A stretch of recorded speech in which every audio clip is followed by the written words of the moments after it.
நம்ம யுவான் உங்கள் ஹெல்ப்லாம் எனக்கு தேவையில்லப்பா அப்படின்ட்டு போயிடுறாரு. நம்ம ஹீரோயின் மனசுக்குள்ளே திட்டிகிட்டு இருப்பாங்க. உடனே எதனா சொன்னியான்னு இல்லை அப்படின்ட்டு. அதுக்கப்புறம் கிச்சனில் போய் நின்றுட்டு எல்லா வேலையும் முடிச்சிட்டான்ப்பா, ஜெய் கொடுத்த வேறு என்ன வேலை பேலன்ஸ் இருக்கான்னு அந்த இது பார்த்துட்டு இருப்பாங்களா. கிச்சனில் பயங்கர பரபரப்பாக வேலை செஞ்சுட்ருப்பாங்க. இவங்க போய் நடுவில் நின்றுட்டு இருப்பாங்க பாருங்கள், அவங்க மேலே சாஸை ஊற்றி விட்ருவாங்க.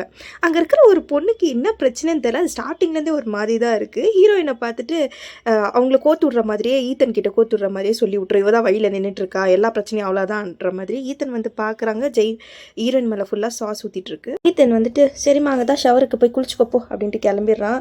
இங்கே ஜெய் ஏதோ பண்ணுறதுக்கு வெயிட் பண்ணிட்டு இருக்கான். ஷெல்ஃப்லேருந்து ஏதோ லிக்விட் எடுக்கிறான். அதுக்கப்புறம் நம்ம இந்த பக்கம் மரிக்கோவையும் அவங்க அம்மாவையும் காமிக்கிறாங்க. மரிக்கோ அவங்க அம்மா யாரையோ ஃப்ரெண்டை பெரிய பணக்காரங்க அப்படின்னு சொல்லிட்டு மரிக்கோ கூட பேட்ச் அப் பண்ணுறதுக்கு கூட்டிகிட்டு வந்திருக்காங்க. அவங்க தான் தெரியுது உங்களுக்கு எல்லாமே லாஸில் போயிட்டு இருக்குன்னு. இதை கேட்டோன்னே நம்ம அம்மா சும்மா இருப்பாங்களா, நம்ம ஆண்டி சும்மா இருப்பாங்களா, அப்படியா சரி சரி அப்படின்னு சொல்லிட்டு இவங்க உடனே சரிடா பொண்ணு கூட்டின்னு எங்கேயாவது போன்றுவாங்களா அவங்க அம்மா. இல்லை டென்டிஸ்ட் இருக்குது நான் கிளம்புறேன் அப்படின்னு சொல்லிட்டு அங்கேருந்து வேகமாக கிளம்பிடுறாங்க. நெக்ஸ்ட் என்னாச்சு நெக்ஸ்ட் பார்ட்டில் பார்க்கலாம்.